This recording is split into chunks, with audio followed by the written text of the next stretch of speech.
പെരുമ്പാവൂർ കീഴിലത്ത് ഭർത്താവ് ഭാര്യയെ ശ്വാസം മുട്ടിച്ച് കൊലപ്പെടുത്തിയ സംഭവത്തിൽ കൂടുതൽ വിവരങ്ങൾ പുറത്ത്. കീഴിലം സ്വദേശിയായ ബിജിമോളാണ് കൊല്ലപ്പെട്ടത്. 40 വയസ്സായിരുന്നു. ആദ്യ ഭാര്യയ്ക്ക് നൽകേണ്ട ജീവനാംശം മുടങ്ങിയ കേസിൽ ലൈജു മുൻപ് ജയിൽ ശിക്ഷ അനുഭവിച്ചിട്ടുണ്ടെന്നും വെരിക്കോസ് രോഗത്തിന് മൂവാറ്റുപുഴ സർക്കാർ ആശുപത്രിയിൽ ചികിത്സയിലായിരുന്ന ഇയാൾ കഴിഞ്ഞ ശനിയാഴ്ച രാത്രിയാണ് വീട്ടിൽ തിരിച്ചെത്തിയതെന്നും പോലീസ് അറിയിച്ചു. സംഭവത്തിന് മുൻപ് ഇരുവരും വഴക്കുണ്ടാക്കിയിരുന്നതായും വിവരമുണ്ട്. മുൻപ് ലൈജു കോതമംഗലത്ത് ഹോട്ടലും പച്ചക്കറി കടയും നടത്തിയിരുന്നു.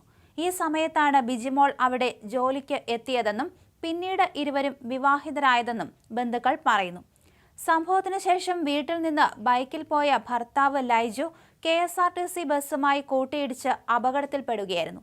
പരിക്കേറ്റ ഇയാളെ ആദ്യം പെരുമ്പാവൂരിലെ സ്വകാര്യ ആശുപത്രിയിൽ എത്തിച്ചെങ്കിലും നില ഗുരുതരമായതിനാൽ പിന്നീട് കളമശ്ശേരി മെഡിക്കൽ കോളേജിലേക്ക് മാറ്റി. കീഴിലത്തെ ഒരു ഹോട്ടലിൽ വെച്ചാണ് നാടിനെ നടുക്കിയ സംഭവം ഉണ്ടായത്. ഇന്നലെ ഉച്ചയോടെ ദമ്പതികൾക്കിടയിൽ രൂക്ഷമായ തർക്കമുണ്ടായി എന്നാണ് വിവരം. വാക്കുതർക്കത്തിനിടെ പ്രകോപിതനായ ലൈജു ബിജിമോൾ കഴുത്തിൽ ധരിച്ചിരുന്ന ആ ഷാൾ ഉപയോഗിച്ച് മുറുക്കി കൊലപ്പെടുത്തുകയായിരുന്നു. കഴുത്തിൽ പാടുകൾ കണ്ടെത്തിയിരുന്നു. കൃത്യത്തിന് ശേഷം ലൈജു ഹോട്ടലിൽ നിന്നും കടന്നുകളഞ്ഞു. കൊലപാതകം നടക്കുന്ന സമയത്ത് ദമ്പതികളുടെ മകൻ മുറിയിൽ ഉണ്ടായിരുന്നില്ല. പുറത്തു പോയിരുന്ന മകൻ തിരികെ എത്തിയപ്പോഴാണ് അമ്മ ബിജിമോൾ അബോധാവസ്ഥയിലായത് കണ്ടത്. ഉടൻ തന്നെ ഹോട്ടൽ അധികൃതരെ വിവരമറിയിക്കുകയും ബിജിമോളെ അടുത്തുള്ള ആശുപത്രിയിൽ എത്തിക്കുകയും ചെയ്തത്.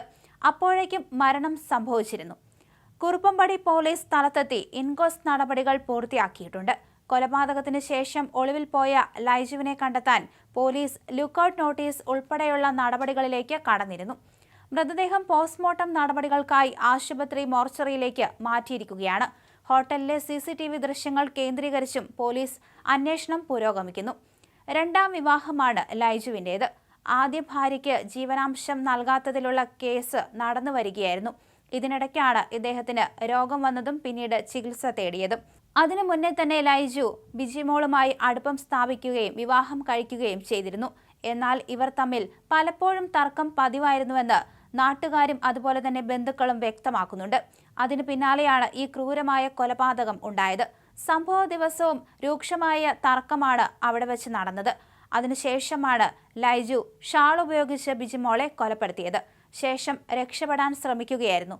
പക്ഷെ ആ പോകുന്ന വഴിക്ക് തന്നെയാണ് ഇത്തരത്തിൽ ഒരു അപകടം സംഭവിച്ചതും പിന്നീട് ഇയാളെ ആശുപത്രിയിലേക്ക് മാറ്റിയതും. എന്തായാലും സംഭവത്തിൽ കൂടുതൽ അന്വേഷണം നടത്തി വരികയാണെന്ന് പോലീസ് അറിയിക്കുകയും ചെയ്തു.